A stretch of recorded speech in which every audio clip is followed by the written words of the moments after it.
Bueno, muy buenas tardes a todos y todas. Nuevamente desde la Escuela Javeriana de Gobierno y Ética Pública les damos una cordial bienvenida a otra de nuestras sesiones de panel online. En la tarde de hoy tenemos unos invitados especiales muy interesantes que nos van a estar acompañando en el desarrollo de la sesión. Este panel es un panel que invita a tener en cuenta el tema de América Latina, las políticas públicas para la atención a población adulta mayor.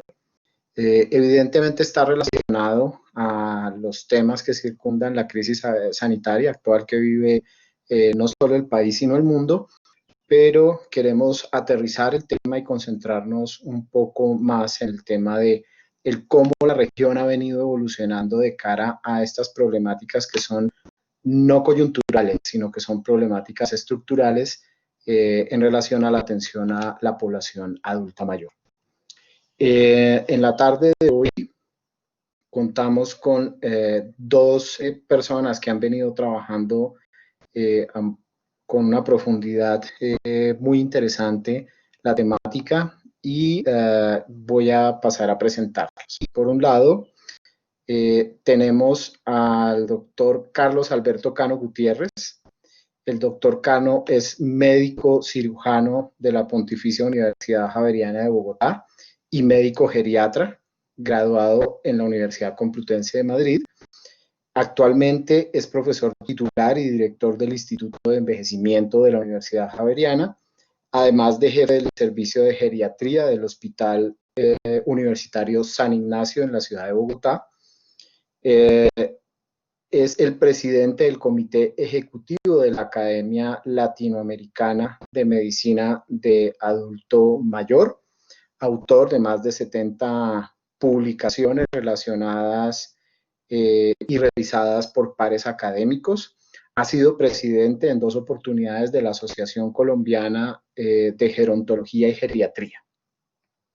De otro lado nos acompaña el doctor Diego Bernardini, profesor titular de envejecimiento de la Escuela Superior de Medicina de la Universidad Nacional del Mar del Plata, en Argentina, por supuesto, profesor titular del posgrado en la Fundación H.E. Barceló, en Argentina, médico de familia con grado de máster en gerontología y doctor en medicina por la Universidad de Salamanca, consultor internacional en envejecimiento y desarrollo y salud, conferencista internacional, TED Speaker y escritor, con experiencia de trabajo en Norteamérica y América Latina, Europa y Sudeste Asiático. Nos acompaña también y muy agradecidos por tener su presencia, María Conchita, permítanme un segundo por favor, María Conchita Ramírez, coordinadora general del Consejo Distrital de Sabios y Sabias. María Conchita es matemática de la Universidad Nacional y teóloga de la Universidad de San Buenaventura, con un MBA de la Facultad de Administración del Christian Brothers College y es la coordinadora general del Consejo Distrital de Sabios. Entonces, para dar paso a este interesante conversatorio, invito a nuestra moderadora, María Conchita, y a nuestros dos panelistas, Diego Bernardini y el doctor Carlos Cano, por favor, activar sus micrófonos y activar la cámara.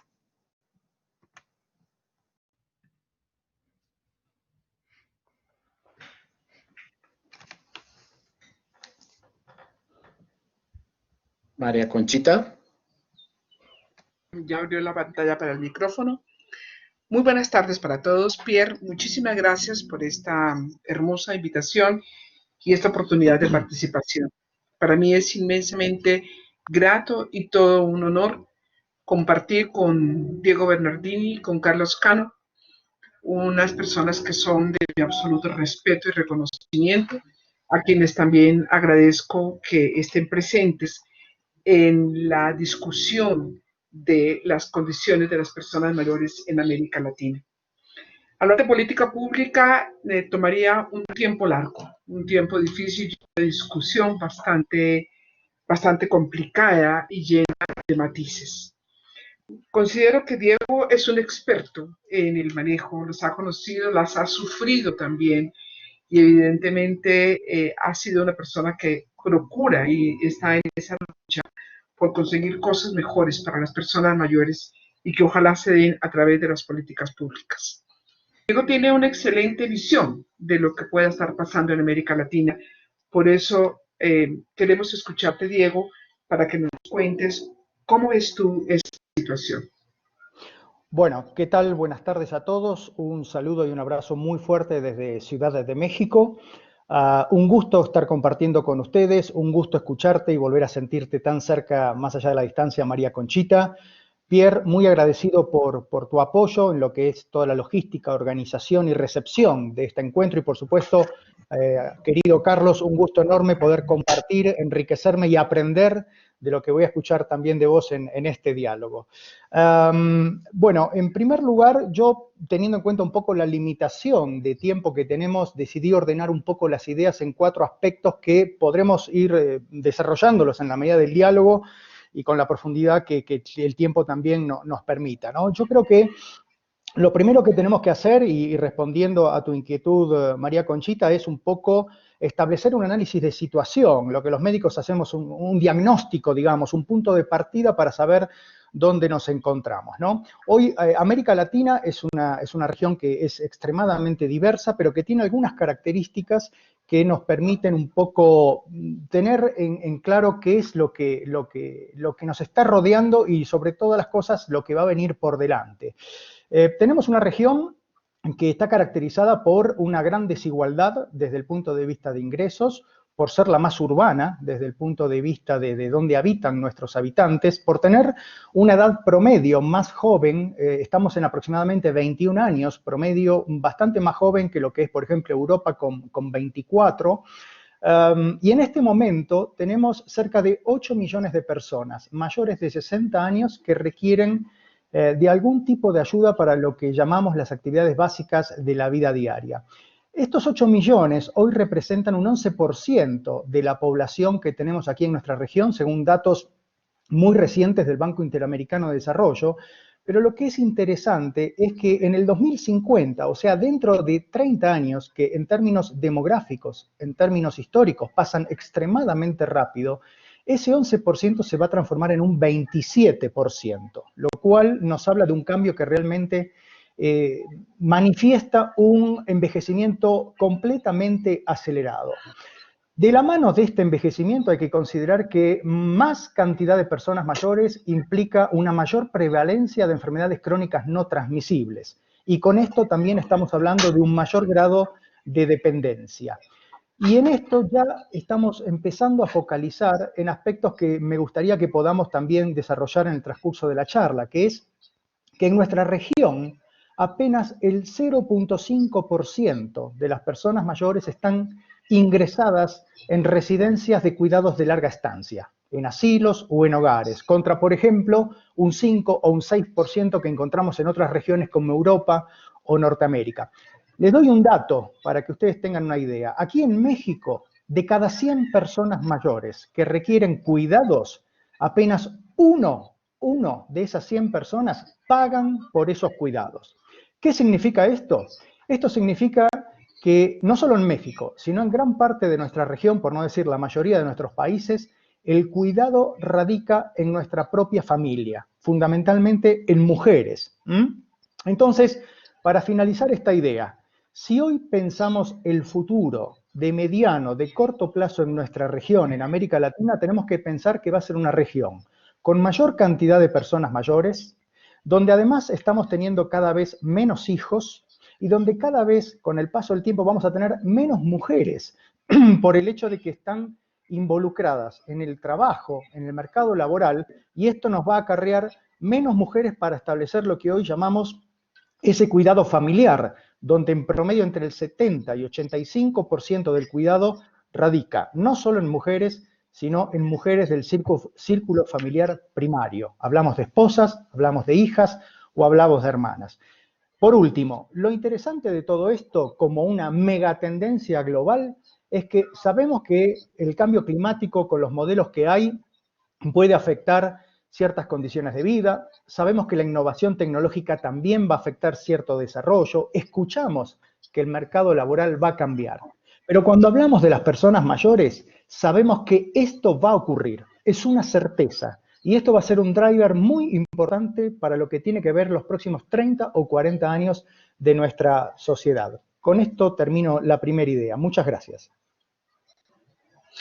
Muchísimas gracias, Diego. Yo creo que tú has hecho un planteamiento muy interesante que me deja algunas inquietudes. Cuando tú hablas de que en la región somos 8 millones de personas, pues me surge una inquietud, porque en Colombia nada más somos aproximadamente 7 millones de personas mayores de 60 años. Entonces creo que la población mayor de 60 años en América Latina podría ser un poco más grande. En cuanto al tema de ese crecimiento, que es un crecimiento de carácter mundial, el problema con América Latina considero que es lo que has mencionado sobre la inmensa desigualdad. Pero de todo esto hay algo que me ha llamado la atención y es cuando dijiste que van a hacer falta mujeres, yo me asusté. Pero lo que van a hacer falta son mujeres cuidadoras y en eso tienes toda la razón. ¿Qué va a pasar con las generaciones venideras cuando las mujeres ya han encontrado espacios diferentes laborales, cuando han encontrado espacios diferentes de vida en otros sentidos y no van a querer ser cuidadoras? Creo que es el tema de hablar de un sistema de cuidado o de un sistema de cuidadores y cuidadoras que afecta a toda la nación. En este análisis que nos haces, dejas obviamente en claro la peligrosa situación en que nos encontramos, que por lo que has dicho va a requerir de unas políticas públicas claras y definidas. Tú nos habías hablado de varios puntos, sin embargo, escuchemos al doctor Carlos Cano en esa primera parte y luego volvemos contigo. Doctor Cano, lo escuchamos. Muchas gracias, Conchita. Compartir con ustedes esta presentación y esta pues, actividad académica en el contexto de la Universidad Javeriana. Muchas gracias a Pierre por la invitación.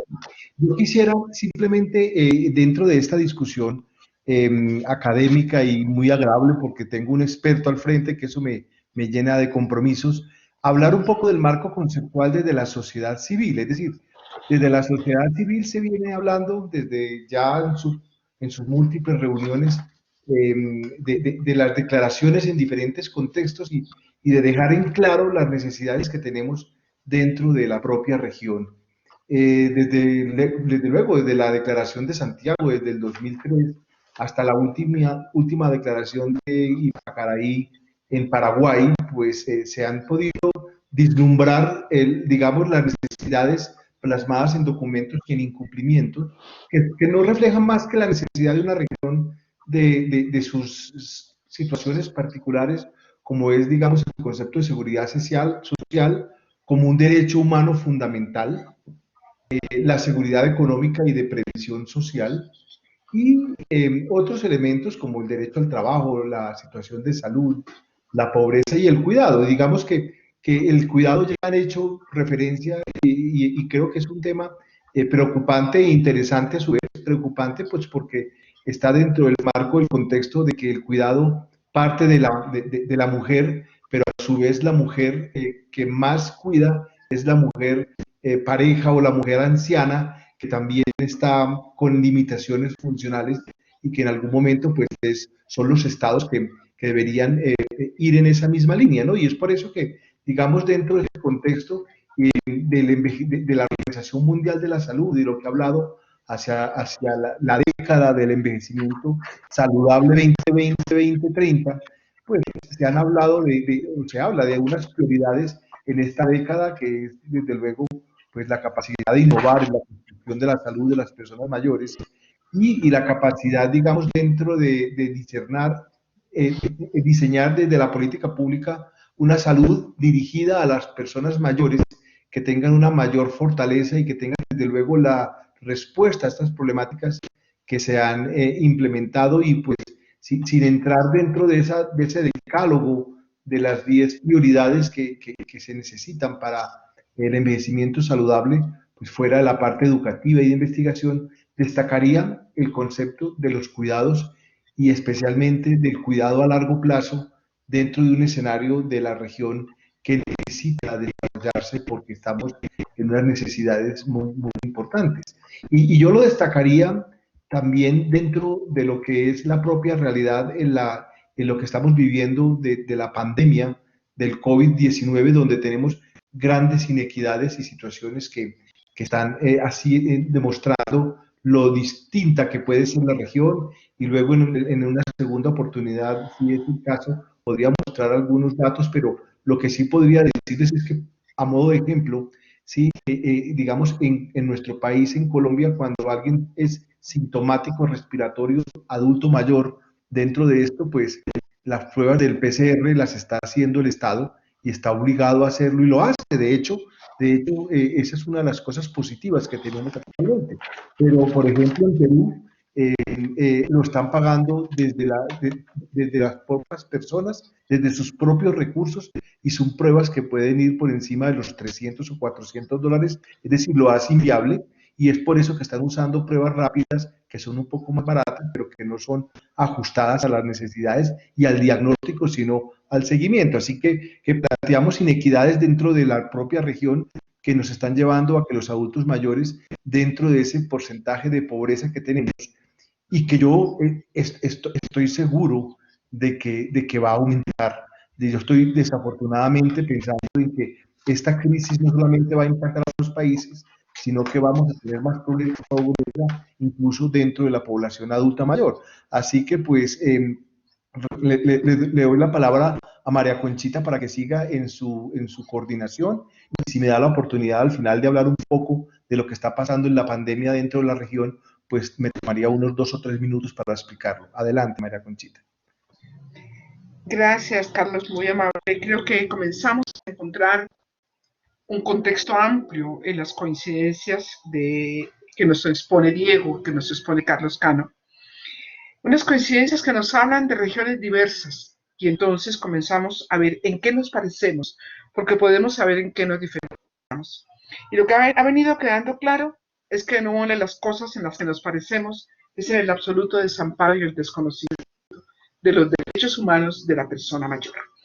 Yo creo que ese contexto, donde no podemos señalar un país que pudiera servirnos como modelo, nos llama a que hagamos una reunión, una unión de esfuerzos para buscar para nuestra región unas respuestas mucho más positivas, mucho más coherentes, que encuentren por fin una solución al agobio de las personas mayores.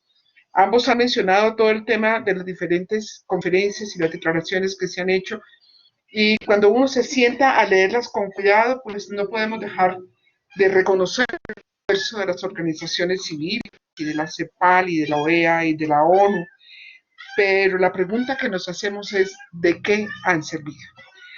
El COVID-19 desnudó esa realidad, desnudó una realidad que ahora no sabemos cómo manejar, cómo orientar. No sabemos si la respuesta es que nos confinemos o que no nos confinemos. No sabemos si la respuesta es que nos vacunemos, que nos hagamos la prueba o que no la hagamos. Creo que ya hemos entrado en un contexto bien interesante en el donde nos aproximamos en la situación, y quiero escuchar ahora a Diego en la segunda parte de su propuesta. Bueno, en primer lugar, solo una aclaración. Cuando hablaba de los 8 millones, estamos hablando de 8 millones en la región de personas mayores de 60 años con algún grado de dependencia funcional. Solamente eso. Ojo, no estoy hablando de todo el universo de las personas mayores, sino aquellas que necesitan de un apoyo, de un soporte para las actividades básicas de la vida diaria. Bien, sí, yo creo que acá las necesidades, cuando uno a partir de ese de ese diagnóstico que establecí, busca identificar necesidades, claramente creo que estamos coincidiendo todos. En mi caso, yo las ordené, son tres. La primera es que claramente estamos requiriendo de una aproximación que esté basada en los derechos. Si hay algo que desnudó, que puso luz, que corrió un velo respecto de las personas mayores y la situación de pandemia COVID-19 fue cómo toda política, toda recomendación, por no decir, no voy a decir todo, pero la gran mayoría, de alguna manera, con buena o con mala voluntad, vulneró esos derechos de las personas mayores. Y esto lo hemos visto simplemente con una palabra que traduce todo eso que es el edadismo. Ayer, justamente en el día de ayer, el Comité de América Latina de la International Association Geriatrics and Gerontology distribuyó una nota de posicionamiento donde se pide como una gran recomendación no vulnerar esos derechos de la persona con una discriminación que por momentos es directa y por otros momentos es muy inconsciente. La segunda prioridad que a mí me parece respecto de una necesidad es la necesidad de poder garantizar inclusión y participación de las personas mayores. Y pensemos algo, el mayor grado de discriminación, de edadismo, se registra cerca de los 50 años. O sea, no necesitamos esperar a ser personas mayores de 60 para poder vivenciar esta situación de discriminación. Por eso a mí me parece que es muy importante que toda política pública orientada a las personas mayores busque por sobre todas las cosas inclusión y participación. Y después, claro, una tercera prioridad, que en esa creo que caemos todos y que la apoyamos todos, que es la necesidad de garantizar cuidados, porque hoy sabemos que prácticamente el 70% de las personas mayores, una vez que llegan al momento del final de su vida, van a necesitar cuidados. Y sabemos que pueden ser de variada intensidad y de variada dedicación. Y como dijimos, esto va a caer sobre las personas mujeres, sobre las mujeres, perdón. A mí me gustaría terminar con esto. Yo creo que la pandemia COVID-19 tiene que ser vista como una oportunidad. No olvidemos justamente que en chino, con la simbología crisis, tiene el mismo significado que oportunidad. Y me parece que sí, que es relevante, porque ahora me parece que es interesante poder buscar aterrizar ideas, dejar para un próximo tiempo de discusión en este diálogo, quiénes son los actores involucrados. Que acá algo se mencionó, lo hizo Carlos, y me parece que esto sí merece un poco más de dedicación, que es poder analizar un poco qué pasa con el sector privado, qué pasa con el sector público, qué pasa con la sociedad civil y por supuesto con determinados actores que vos creo que lo mencionaste también indirectamente y que tiene que ver con, por ejemplo, los organismos multilaterales. ¿Qué rol están jugando los bancos, como por ejemplo en este caso el Banco Interamericano de Desarrollo? ¿Qué está pasando con la OPS y con la OMS que hoy está tan cuestionada? Porque en definitiva esto requiere de una integración intersectorial donde hay un desafío que es muy complejo y donde claramente tenemos que pensar que la solución no va a ser simple. Por eso la necesidad no solo de identificar, sino de saber qué nos puede ofrecer cada uno de estos actores. Paso con vos, María Conchita. Gracias. Gracias, Diego. Yo creo que me están escuchando, ¿verdad? Perfectamente. Hay algo que se desconecta, no sé por qué. Te escuchamos perfectamente, María. Sí, ya. Yo creo que ya estamos entrando en una parte importante del tema que nos compete. Cuando Diego hablaba de la necesidad de determinar unas políticas públicas con un alto grado de inclusión y participación, yo creo que esa ha sido la mayor enfermedad, porque se ha pretendido definir a la persona mayor desde un grado de incapacidad que hace que ni lo escuchen y que le inhabilitan también su acción de escuchar. Por eso creo yo que cuando estamos hablando, fíjense que yo siento que empezamos a hablar con mucha crudeza, no solamente de la situación de las personas mayores, sino de lo que han sido las normas y las leyes con las personas mayores. Ya no hay forma, ya no hay manera de ocultarlos, ya no hay manera de taparlos. Es momento, como ha dicho Diego, de abrirnos a mirar el futuro. Porque cuando estamos hablando de futuro, estamos hablando no tanto del futuro de las personas mayores, sino de las que vienen llegando a esa mayoría de edad, en donde van a estar esas mujeres que no quieren ya cuidar, sino trabajar, vivir, pero también estamos con una cantidad menor de gente porque cada día hay menos nacimientos. Afortunadamente también el tema de la mortalidad, de la morbilidad ha bajado, pero hay una cosa que me preocupa y es, yo por lo menos Diego y Carlos, observo con satisfacción que las personas que entran a la vejez están siendo cada vez más sanas. Uno ve personas entre los 60 y los 75 años tan sanas como sus hijos, como sus hijos menores, porque practican mucho deporte, también están en actividades de orden intelectual. Entonces, esa proporción de los 60 a los 75 años, cuando estamos hablando de garantizar cuidados, yo creo que es un tema que hay que tocar.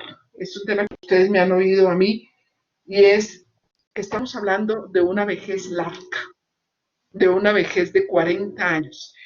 Entonces, esa participación intersectorial que está solicitando Diego es como también en la empresa privada y en la empresa pública hay que ver un posicionamiento de la persona mayor después de los 60 años, que tal vez hagan más proactiva esa vejez de la que estamos hablando. ¿Sería este un tema a contemplar en políticas públicas? Esa es la pregunta que yo me hago. Hay algo también que muchas veces le he escuchado al respecto a Carlos Cano, en ese sentido de la intervención de toda la sociedad. Es que uno no se envejece por sectores, no se envejece el sector ni se envejece por estratos. El estrato 6 envejece parejito con el estrato 1. Entonces, ¿cómo mirar esa parte, ese tema de cuánto tiempo somos viejos? Y es verdad, doctor Carlos, que ahora los viejos de pronto van a estar mucho más sanos que antes.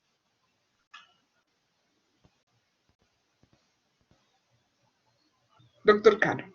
Sí, desde luego el envejecimiento tenemos que dar también mérito a todo el proceso de prevención y promoción en salud, desde Almatas en adelante, pues yo creo que es indudable que hoy en día envejecemos mucho mejor que antes. Eso es afortunado. La esperanza de vida ha aumentado de una forma muy en la región, y la esperanza de vida o la expectativa de vida a los 70 o a los 80 años es prácticamente igual entre los países desarrollados y los nuestros. Así que yo sí creo que hay triunfos y evidentemente esos triunfos también tienen un sabor agridulce cuando planteaba Diego la posibilidad de que va a pasar un proceso de final de vida o los años libres de discapacidad de la vida, que son los que requieren del cuidado. Y por eso él hablaba no solamente del edadismo, que es algo que pues tiene historia y que cada vez compromete a gente más joven, y la posibilidad de trabajar a los 40, 50 años en nuestros países es discriminativa y no son personas viejas, son personas mucho más jóvenes, ¿no? Y pues evidentemente esa parte de cuidado es algo importante, pero la buena noticia también es que en todos los estudios, en México, por ejemplo, el ENACEM con su encuesta nacional de envejecimiento y vejez, o en Costa Rica o en Colombia, el propio SABE que se ha hecho, muestra que las personas muy viejas son funcionales. De hecho, la gran mayoría de ellas son funcionales. Y esa cifra que daba Diego de 7, 8 millones de personas con limitaciones a la funcionalidad es relativamente baja con el universo. Eso es una muy buena noticia, ¿no? Pero pues indudablemente eso también tiene que hacernos pensar en que vivir en la vejez con todas las limitaciones que tienen, digamos, los sistemas, pues también es algo complejo. Por ejemplo, la política pública digamos, de vejez y envejecimiento, como un ejemplo de lo que nosotros vivimos, hay 4 pilares fundamentales, que es vivir como se quiere en la vejez, que es uno, vivir bien en la vejez con todo lo que ello conlleva, envejecer juntos y juntas dentro de una sociedad latinoamericana que es incluyente, donde lo decía también que el número de personas que viven en población cautiva es mínima comparada con los países desarrollados, y finalmente vivir sin humillaciones en la vejez, que es una de las grandes dificultades que hemos tenido, digamos, en lo que es entender la vejez como tal dentro de la política pública. A mí me preocupa en especial el concepto de esta pandemia, porque creo que nos está dando situaciones complejas que yo quisiera compartirles en un minuto y contarles brevemente, si ello es posible, dentro de lo que es la situación de la región. Digamos, nosotros encontramos como, por ejemplo, esto que no es nuevo, porque la gripe española en 1918 mató 50 millones de habitantes en el mundo, que eso es una barbaridad. Nomás en Bogotá mató 3.500 personas de un solo tacazo, un solo día, y de allí nació el acueducto en Bogotá por el horror. Y esto del COVID nos ha traído, desde luego, desde noviembre una situación compleja, en donde nosotros vemos cosas como esta. Por ejemplo, en Italia, y no estoy inventando, les estoy contando, en un país con muchos recursos, sí, la epidemia del coronavirus llevó a confirmar las declaraciones de un médico sobre la masacre de ancianos. Miren ustedes, en realidad no estamos en condiciones de hacer milagros, dijo el doctor Sararoli. Los que son más viejos y con más problemas quedan afuera esperando la muerte, porque para la terapia intensiva se seleccionan a los que pueden curarse y vivir más tiempo, dijo el reanimador. Pero, por ejemplo, en Cataluña, ¿sí?, la Generalidad recomienda no ingresar a la unidad de cuidados intensivos a mayores de 80 años, lo cual es una barbaridad. Y termino con esta diapositiva de la región, donde nosotros vemos, por ejemplo, cómo la mortalidad es dependiente de las políticas públicas tempranas que se han hecho. Yo no puedo ser ajeno a la masacre que está ocurriendo en Brasil.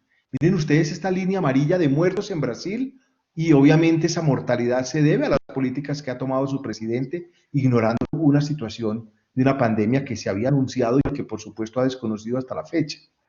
Algo parecido ocurriría en México en este color verde, y Diego pues me lo puede confirmar que está allí también.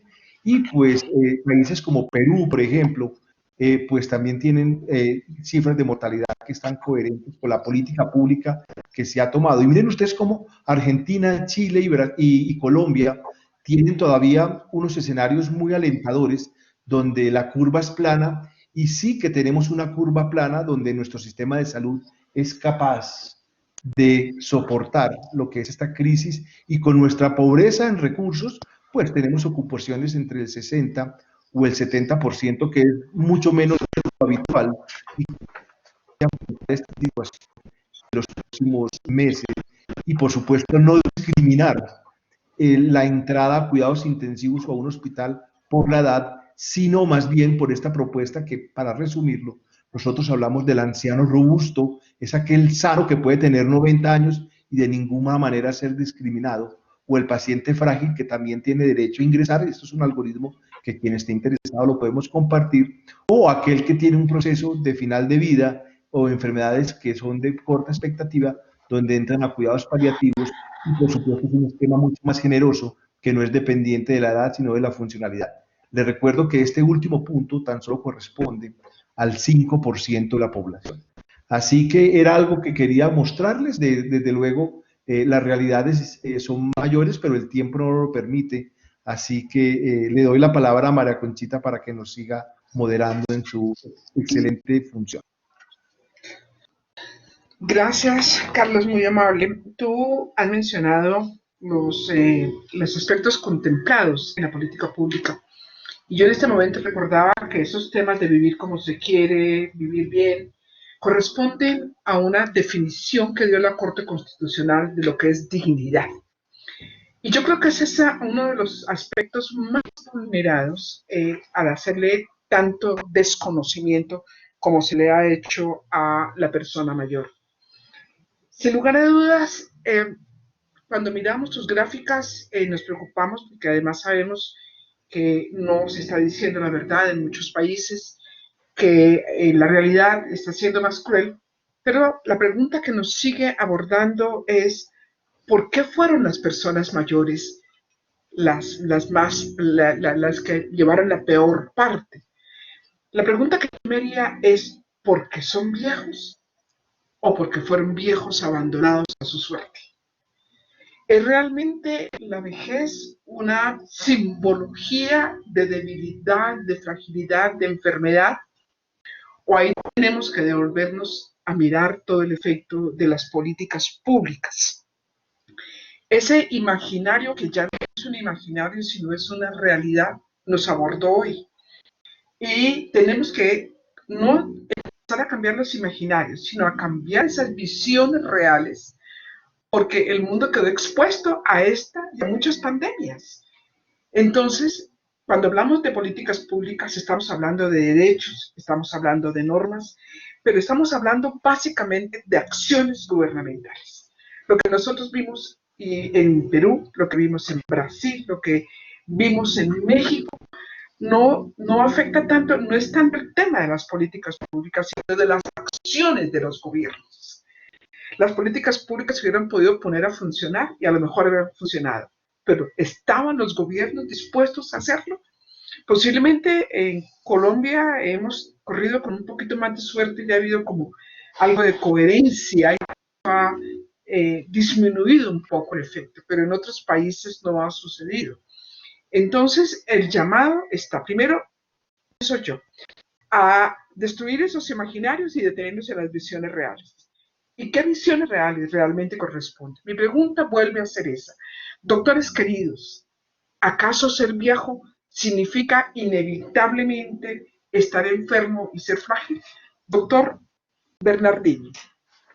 Gracias, María Conchita. No, yo creo que no, claramente creo que no, y por eso realmente después de mi experiencia de haber estado expuesto trabajando en el sector público, en el sector privado y con la sociedad civil, soy un total convencido de que hoy es el tiempo de la sociedad civil. Es el tiempo donde las personas mayores de hoy y los que vamos a ser personas mayores si todo va bien el día de mañana, porque la otra opción no es muy alegre y espero que no me toque, pero la realidad es que es hora de que nos pongamos a actuar. Justamente ayer me llegó el mensaje de un exministro allí de Colombia llamando a la formación de autodefensas de personas mayores. Y yo pensaba para mí mismo, ¿por qué no lo hacemos a nivel regional?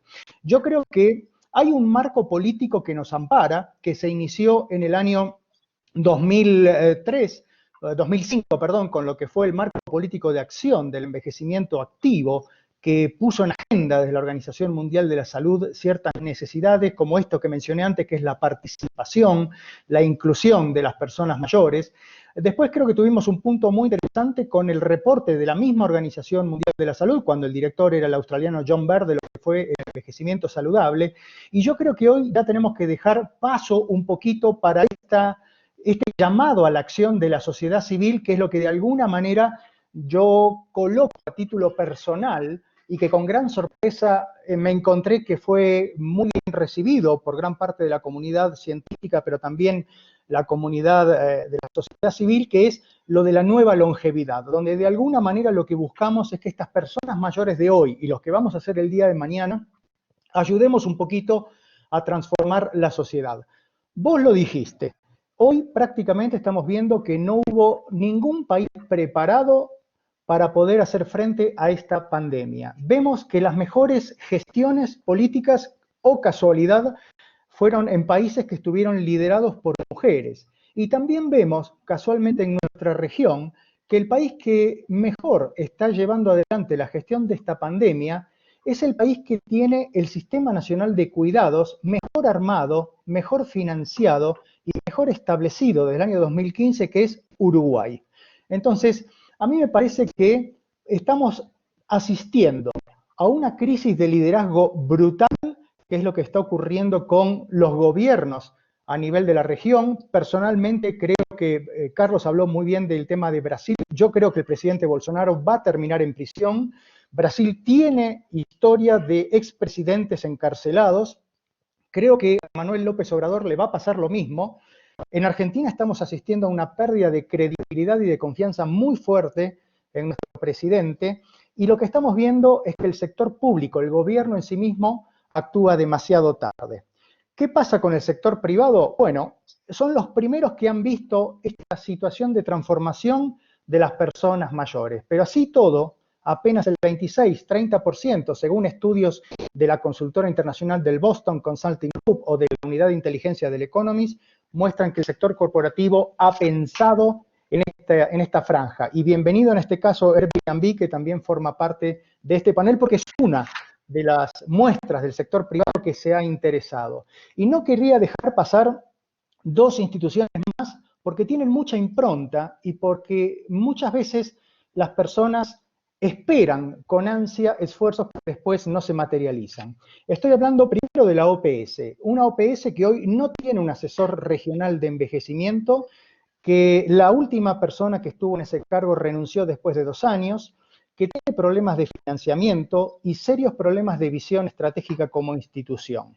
Y mi pregunta es, ¿acaso han visto en este tiempo un rol protagonista de la Organización Panamericana de la Salud en esto que estamos discutiendo? No lo hemos visto. Probablemente apañado o de alguna manera influenciado por la gran crisis que todos conocemos que está ocurriendo con la Organización Mundial de la Salud. Y la otra institución, y quiero terminar con esto el comentario, es el Banco Interamericano de Desarrollo. El Banco Interamericano hoy está haciendo, después de muchos años de mirar para otro lado y de no prestar atención, hoy está reparando en las personas mayores, pero lo está reparando con dos visiones que son importantes, pero que al mismo tiempo nos muestran una limitación en la forma de trabajar que tiene esta institución. La primera, y positiva, es que está trabajando y focalizando fundamentalmente en el sistema de cuidados. Ha realizado actividades, las está realizando, pero solamente concentrado en un aspecto que es muy importante, pero que hoy sabemos no es el único. Y por último, tenemos que decir que no deja de ser un banco, y un banco trata con clientes. Los países somos clientes, en este caso del Banco Interamericano, y somos clientes de un grupo de expertos que probablemente con buena voluntad, pero que también con cierta limitación, donde encontramos que hay muchas personas que trabajan en desarrollo, en economía, pero quizás pocas que conocen de primera mano el trabajo de salud, el trabajo en terreno, que han trabajado con pacientes. Y eso no deja de ser una debilidad. Y por último, volver a insistir, estoy convencido que es el momento de nosotros, de la sociedad civil, donde las personas mayores a través del voto, a través de la exigencia, de la movilización o de lo que potencialmente podrían ser unas autodefensas de personas mayores, tenemos que empezar a hacer valer nuestro peso. Por eso realmente encantado, María Conchita, de que vos con tu rol protagonista como presidenta del Consejo de Sabios de Bogotá estés modulando esta conversación tan interesante. Paso con vos. Gracias. Gracias, Diego. A mí también me ha sonado muy bien el tema de la autodefensa, de las autodefensas de la vejez. Sin embargo, yo no sé qué pasa en otros países, pero creo que en algunos tenemos la misma situación. Y es la poca importancia que los gobiernos, por obvias razones, le dan a las organizaciones civiles. Se supone que deben ser incidentes, se supone que deben ser críticas, se supone que deben hacer control social, pero no tienen recursos. O sea, los recursos nunca llegan a esas organizaciones para poder convertirse en la voz de alerta de muchas situaciones que ocurren en la sociedad. Si a las organizaciones de personas mayores en el mundo entero se les hubiera escuchado y se hubiera atendido el llamado al respeto de sus derechos, otra sería la situación, no tanto la del COVID-19 y sus efectos, sino la que viene en camino, la que está andando en este momento. En los países de la región es claro que muy pocos países tienen ofertas laborales para personas mayores de 45 años. Entonces, estas personas van a entrar en la misma condición de debilitamiento, de abandono y de no visión si no tomamos medidas. Pero organizarnos, mi doctor Bernardini, no es fácil porque no hay recursos. No lo digamos mentiras. A los estratos altos no les interesa formar parte de las organizaciones civiles porque, diciéndolo de manera cruel, no tienen nada que reclamar.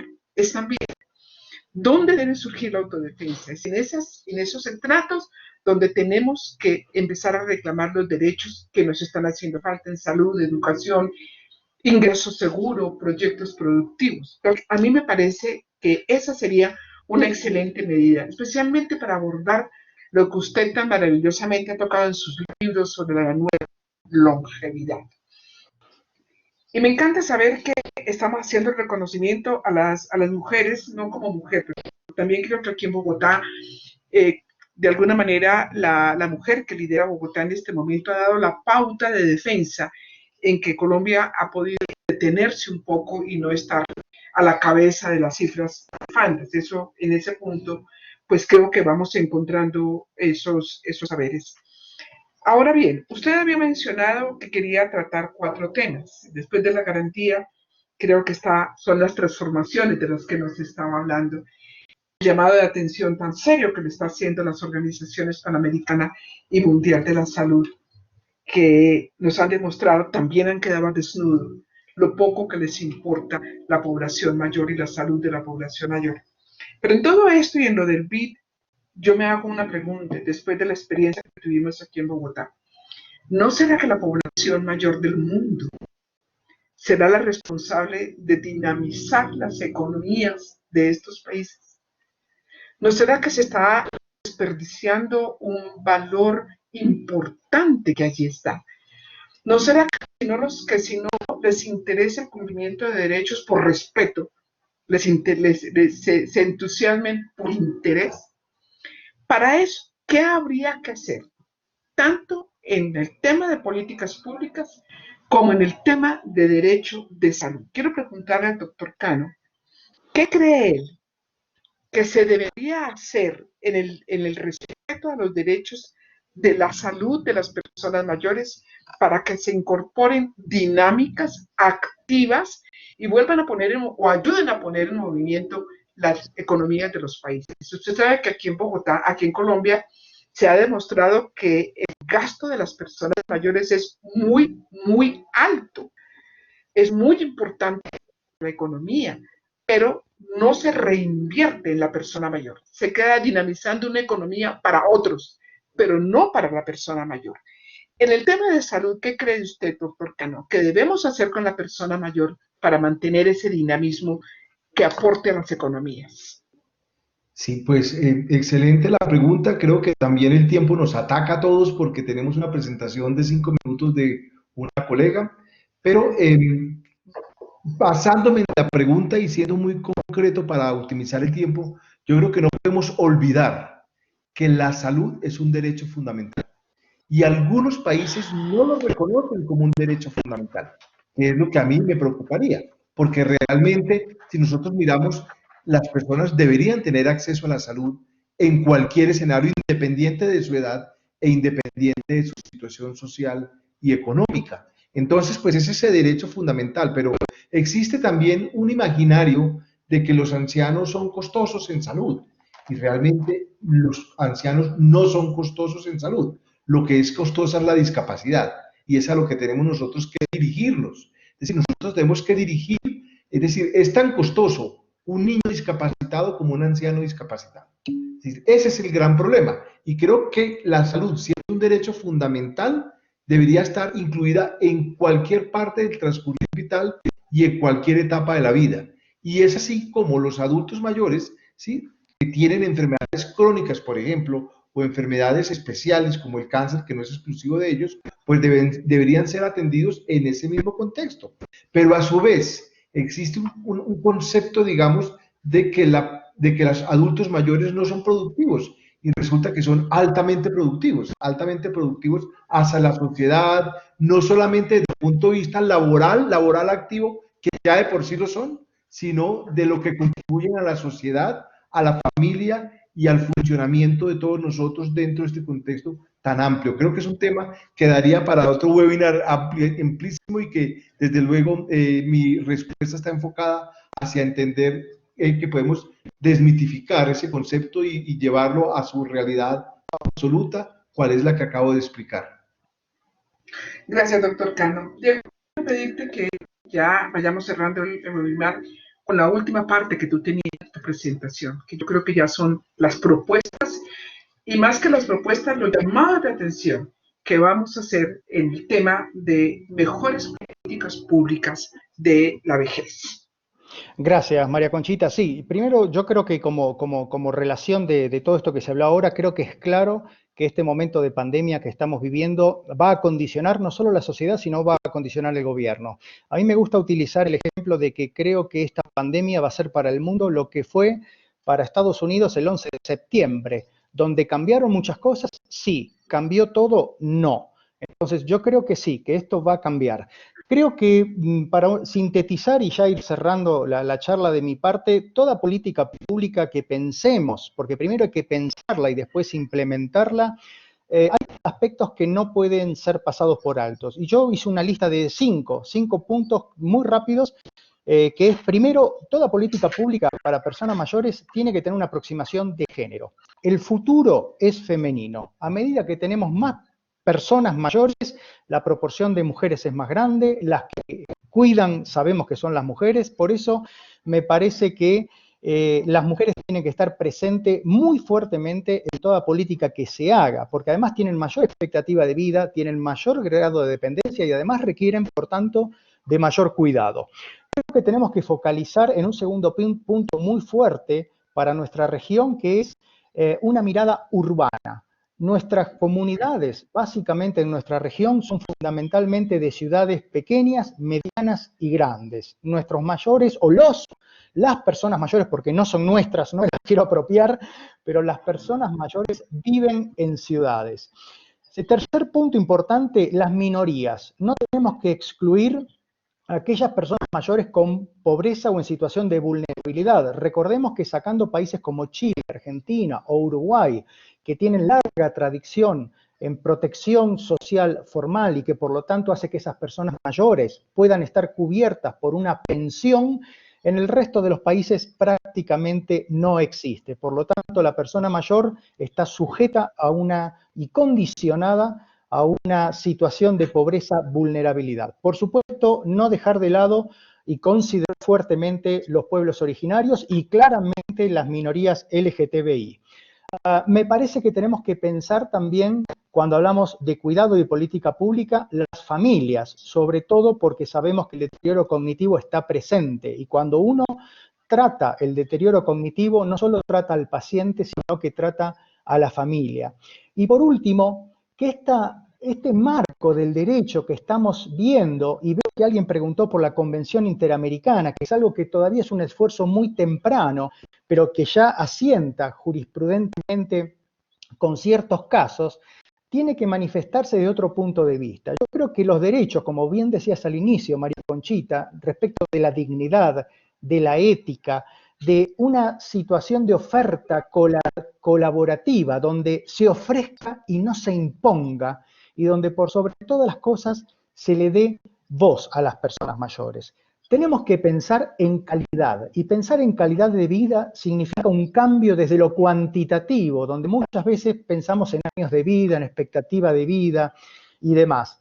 Tenemos que pensar claramente, y esto lo dejo porque también da para otra charla muy grande, en un conflicto objetivo, que es salud y economía. Sabemos que los dos están ahí porque siempre el recurso es escaso, pero quisiera terminar con esto.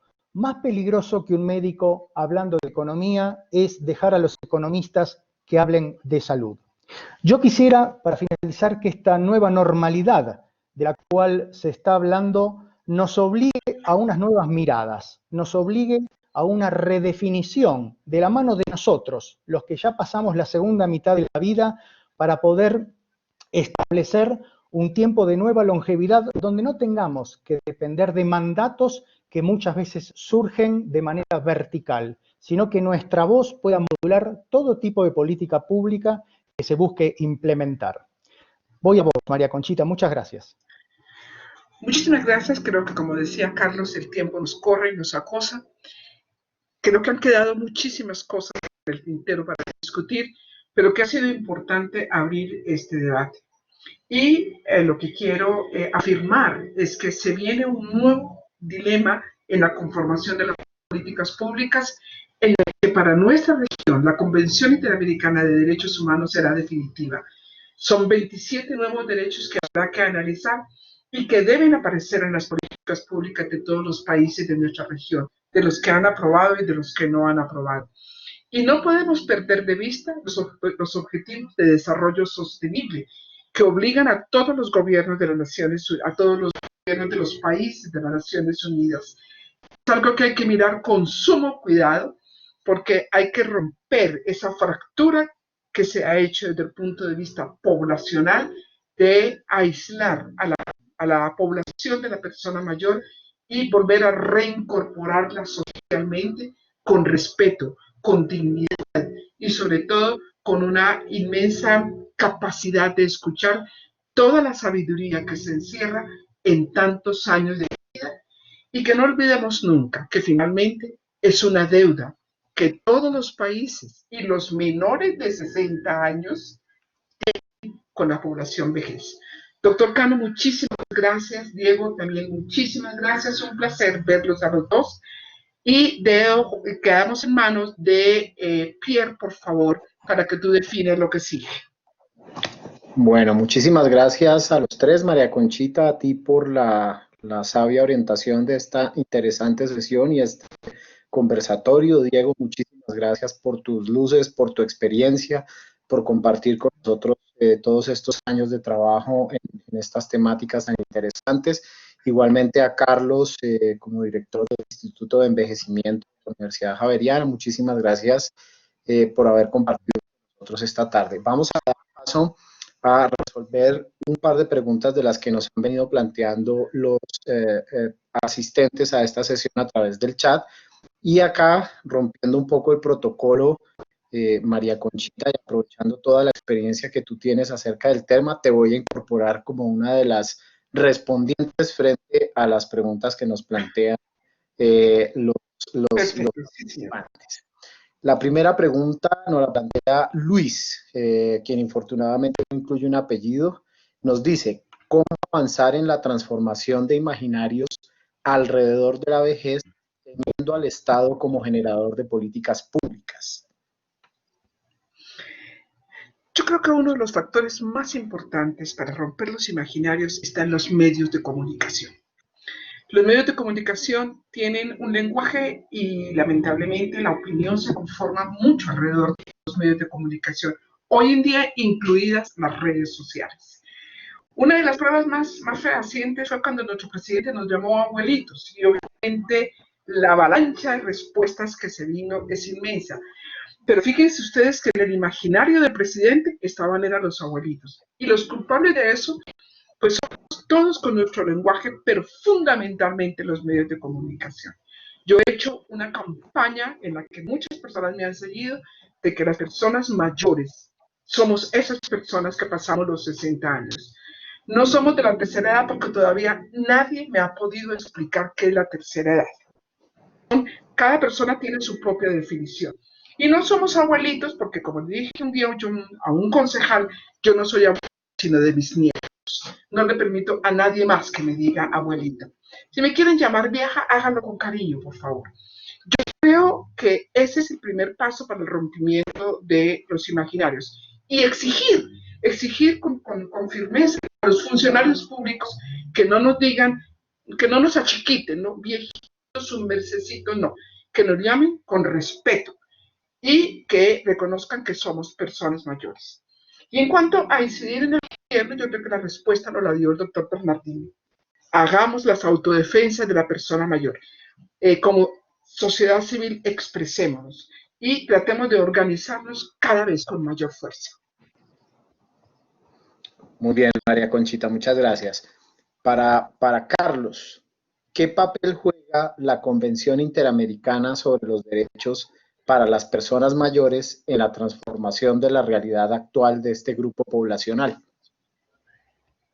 Pues bueno, yo creo que, digamos, históricamente, tanto la Comisión Interamericana de Derechos Humanos como el otro organismo, que es la Corte Interamericana de Derechos Humanos, pues tienen sistemas muy rígidos para defender los derechos de las poblaciones adultas mayores, especialmente en esta primera, pues digamos, su promoción de derechos humanos en las Américas ha estado muy ligada a lo que son las demandas de la población, digamos, de la población civil y de los grupos civiles como tal, pero pues, digamos, dentro de la evolución que hemos tenido, desde la Segunda Asamblea Mundial de Envejecimiento en el año 2012 en Madrid hasta la fecha, pues digamos los avances han sido como con sabor agridulce, en la cual desde luego nosotros quisiéramos depositar más en ella, ¿sí? Lo que es el cumplimiento.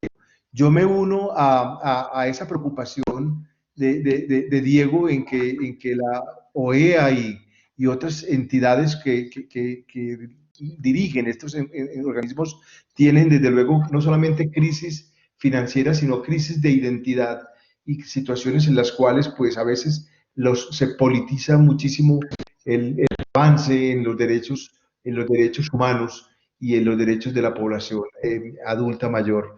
Y pues en eso pues yo quisiera recalcar que los conocimientos ante ellos son explícitos, claros y contundentes, y las resoluciones que dependen de los estados son más limitadas. Así que yo creo que tendremos que buscar otras estrategias que nos lleven a hacer un mejor cumplimiento de estos derechos que se han planteado desde muchas reuniones y muchas convenciones, desde las propias Naciones Unidas hasta la Organización de Estados Americanos, donde se plantean pues estas soluciones, pero que siguen siendo todavía falentes y escasas en sus resoluciones, y sobre todo porque al no ser vinculantes, pues desde luego no llevan a los estados a cumplir estos derechos de una forma tan rotunda como lo podría ser incluso pues otro tipo de entidades vinculantes donde los estados sí están obligados a cumplirlo, y incluso cuando son vinculantes, pues los estados como tal pues entran a sanciones por incumplimiento de estos derechos. Perfecto, muchas gracias, Carlos. Si me lo permites, quisiera añadir un poquito a lo que ha dicho Carlos, que es una buena noticia, y es que la Convención Interamericana de Derechos Humanos en Colombia, en su paso que tiene que hacer por el Congreso de la República para alcanzar su pleno cumplimiento, ya no le falta sino un solo paso: la aprobación de la plenaria del Senado. Ya está agendada. Esta ha sido una acción que le debemos a la Red Nacional de Envejecimiento y su presidenta, Dainer Castellanos, y también a la acción de algunos senadores que están trabajándola. O sea que en Colombia estamos a puertas de tener Convención Interamericana de Derechos Humanos. Gracias. Maravilloso, María Conchita, muchas gracias. Bueno, nuevamente a los tres, muchísimas gracias por habernos acompañado en la tarde de hoy en este panel, invitación de la Escuela Javeriana de Gobierno y Ética Pública, de la mano del Instituto de Envejecimiento de la Pontificia Universidad Javeriana. Vamos a dar paso a Soledad Plazas. Ella es gerente de programas para Sudamérica en Airbnb, máster en políticas públicas de la Universidad de San Andrés, y ella tiene un anuncio por parte de este socio estratégico y amigo que es Airbnb para la escuela y para la universidad, muy importante. Nos quedamos contigo, Soledad. Adelante, por favor. Bueno, muchísimas gracias, Pierre, y muy buenas tardes a todos. Mi nombre es Soledad y, tal como me presentaste, formo parte del equipo de políticas públicas de Airbnb para Latinoamérica. Para los que no conocen la plataforma, Airbnb es una plataforma de internet que conecta a viajeros con anfitriones que tienen un espacio para ofrecer, para que se alojen los viajeros o otras personas que así lo necesitan, o una actividad para realizar durante sus viajes o para conocer más de la cultura local. En primer lugar, queremos agradecer a la Universidad Javeriana por este espacio. Este año Airbnb y la Universidad Javeriana firmaron un memorándum de entendimiento para colaborar en iniciativas de capacitación y actividades conjuntas enfocadas en 3 poblaciones que son una prioridad para la compañía: las mujeres y su empoderamiento, la inclusión de adultos mayores y la integración de migrantes. El 31 de marzo pasado teníamos agendado realizar un encuentro muy rico en la universidad para facilitar el intercambio de ideas y buenas prácticas sobre cómo promover la inclusión y oportunidades para adultos mayores, incluyendo el uso de tecnología, como es nuestra plataforma, como una herramienta para dicho fin. Estamos, la verdad, muy compungidos de que no se haya podido realizar, pero me alegra que en un formato reducido estemos participando de esta tan interesante charla con estos valiosos panelistas que iban a acompañarnos también el 31 de marzo. Pierre, no sé si tenés la presentación para compartirla. Claro que sí, permíteme un segundo, ya la ponemos.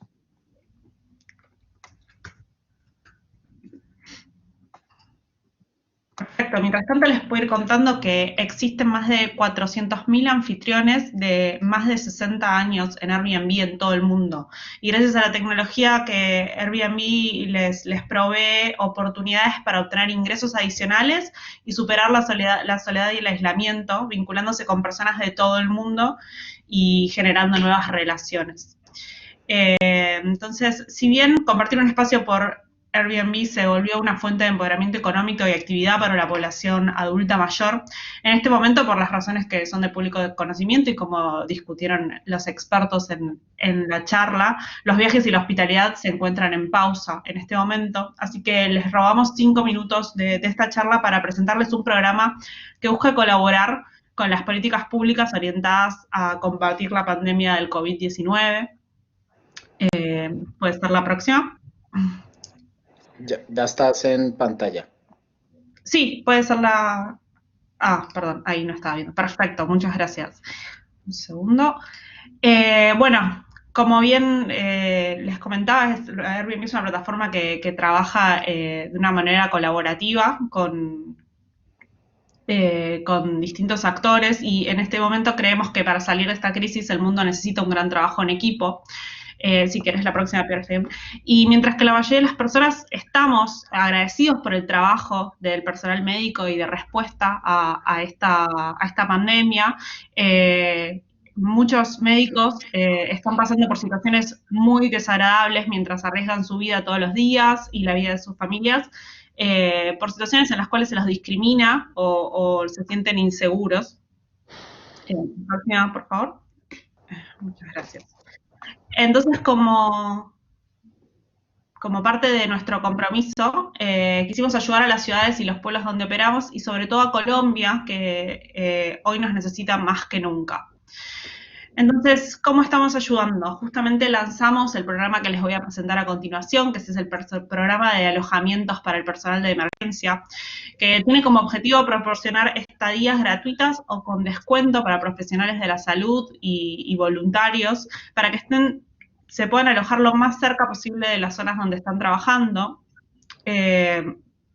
y que tengan una alternativa a volver a su casa si es que se sienten cómodos haciéndolo o si se encuentran viajando entre distintas ciudades del país para poder mitigar a esta pandemia.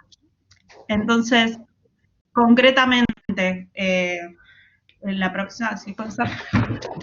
¿Cuáles son los beneficios que tiene este programa para los trabajadores? Lo que queremos es que tengan una alternativa para alojarse cerca de donde están trabajando, evitar traslados y evitar la propagación intrafamiliar. Esto en muchos casos, y con los profesionales de salud con los que hemos charlado, es el mayor problema porque muchos de ellos conviven con personas que son adultos mayores y con los cuales es población de riesgo para esta enfermedad o que tiene una enfermedad preexistente y por lo tanto viven el día a día muy preocupados de poder llegar, en caso de contagiarse ellos, también contagiar a un familiar. Entonces, de esta manera estamos tratando de ayudar, al menos dentro de la situación estresante que es trabajar en esta situación, poder darles un alivio por ese lado. La siguiente. Bueno, este programa es un programa global que se encuentra activo actualmente en Italia, Francia, España, Reino Unido, Alemania, Filipinas, Malasia y México. En Estados Unidos se anunció específicamente para Nueva York, que sabemos que está viviendo una situación muy crítica, Los Ángeles y Nueva Orleans. Y como les comenté al principio, Colombia es el primer país de Sudamérica que está implementando este programa. En el mundo, la próxima, si puede ser, estamos trabajando de la mano de organizaciones mundiales como la Federación Internacional de la Cruz Roja, el Comité Internacional de Rescate y el Cuerpo Médico Internacional. Y en Colombia específicamente anunciamos el programa recientemente y estamos en conversaciones con varios aliados locales, pero esta semana muy pronto vamos a estar anunciando una alianza con el Hospital Universitario San Ignacio para alojar a personal de emergencia que se desempeña en el mismo. Y en esto estamos muy agradecidos con la Escuela de Gobierno y Ética Pública de la Universidad Javeriana, que nos proveyó el contacto y encontró la necesidad de este hospital de ofrecerle este programa a sus trabajadores. Entonces, ¿quiénes se pueden alojar por medio de este programa?